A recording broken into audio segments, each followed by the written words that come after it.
हमारे ब्रज में कई प्रकार के मत प्रचलित हैं। एक मत यह भी है कि श्री राधा रानी का प्रादुर्भाव भगवान से पूर्व का है। दूसरा मत यह है कि श्री राधा रानी का जो प्रादुर्भाव है वो भगवान के 15 दिन पीछे का है।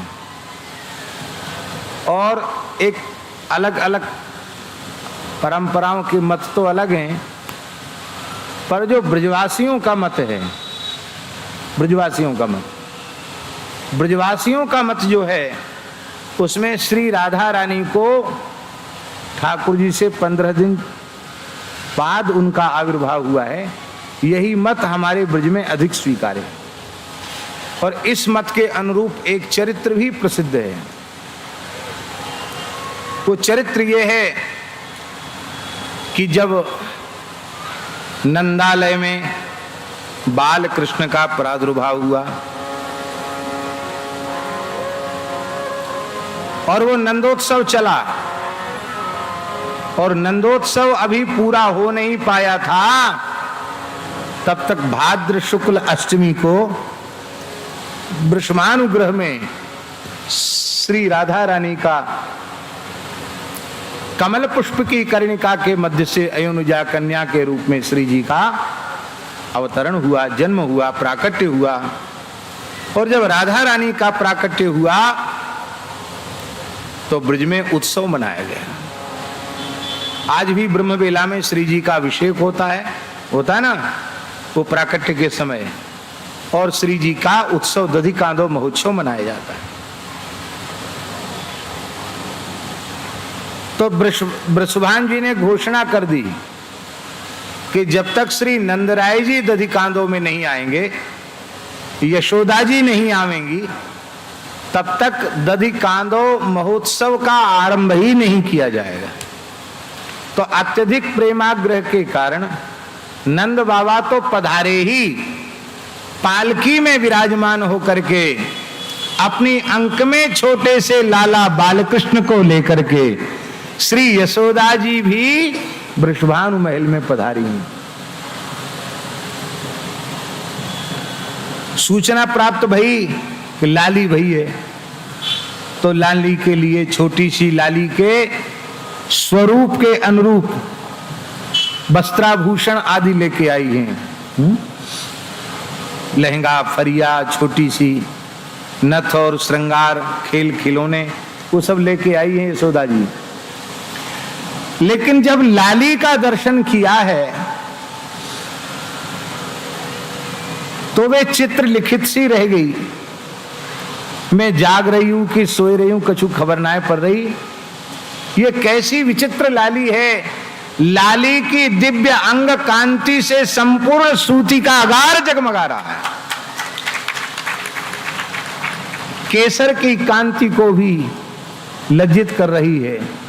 तप्त कांचन गौरांगी राधा वृंदावनेश्वरी प्रतप्त स्वर्ण की कांति को भी लज्जित कर रही है। ऐसी विचित्र कन्या का दर्शन करके श्री यशोदा जी इतनी आनंद विह्वला हो गई कि उनके मन में आया कि मैं लाली के जन्म बधाई पे जो उपहार लेके आई हूं ना, वो या लाली के उत्सव में न्यौछावर करवे की योग्य नहीं है। लाली के स्वरूपानुरूप कछु न्यौछावर होनी चाहिए। तो नंद रानी यशोदा विचार करवे लग गई कि हमारे ब्रजेश्वर नंदराय जी के खजाने में ऐसी कोई वस्तु है तो मंगा ली जाए। उन्हें पूरे खजाने की खबर है, पर नंदालय में ऐसी कोई वस्तु नहीं दिखाई पड़ी जिसको वो लाली के जन्म पर न्यौछावर कर सकते हैं। अंत में उनके मन में आया कि हमारे पास और तो कुछ नहीं, मैं तो गरीबनी हूं। कोई गारी मत दीजो मो गरीबनी को जायो। मैं तो गरीबनी हूं, पर हमारो लाला तो है, ये उज्जवल नीलमणि है। तो क्यों ना इस कन्या के मुख दर्शन पर मैं अपने लाला को ही न्यौछावर कर दूंगा। तो तो अपने आचर से लाल जी को निकाला और श्री जी तो कन्या के रूप में पौड़ी भैये ऐसे न्योछावर करते ना, ऐसे ऐसे घुमाते हैं न्योछावर की वस्तु। तो लाल जी को ऐसे ऐसे घुमाया और घुमा करके श्री जी के चरण प्रांत में ही लाल जी को भेंट कर दिया। जैसे ही लाल जी को भेंट किया, अब ये तो खबर ही किसी को नहीं पड़ी कि ये लाल जी तत्काल श्री जी के दक्षिणांग में कैसे पहुंच गए पता नहीं। पौड़ाया तो चरणों के निकट था, लेकिन दूसरे ही क्षण दिखाई पड़ा कि श्री ठाकुर जी श्री जी के दक्षिणांग में हैं और श्री जी ठाकुर जी के वामांग में हैं।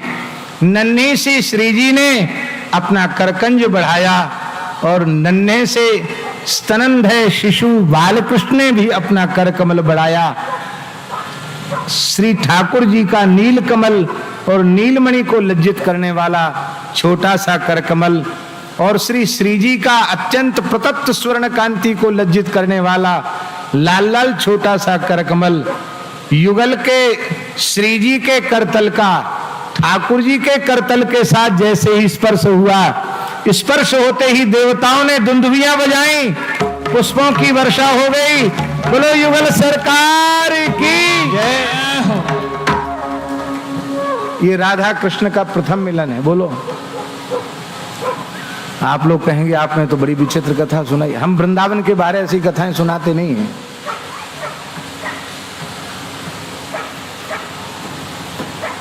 ऐसा क्यों?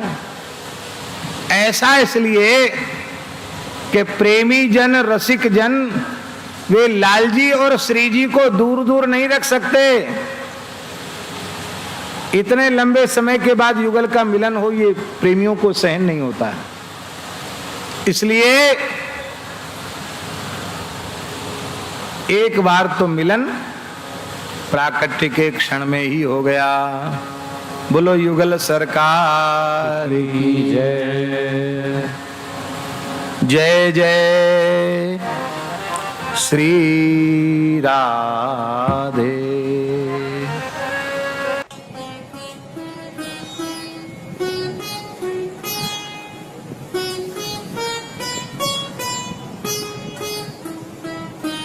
श्री सीताराम प्रतिदिन सत्संग एवं दर्शन के लिए श्री महाराज जी के ऑफिशियल चैनल को जरूर सब्सक्राइब करें।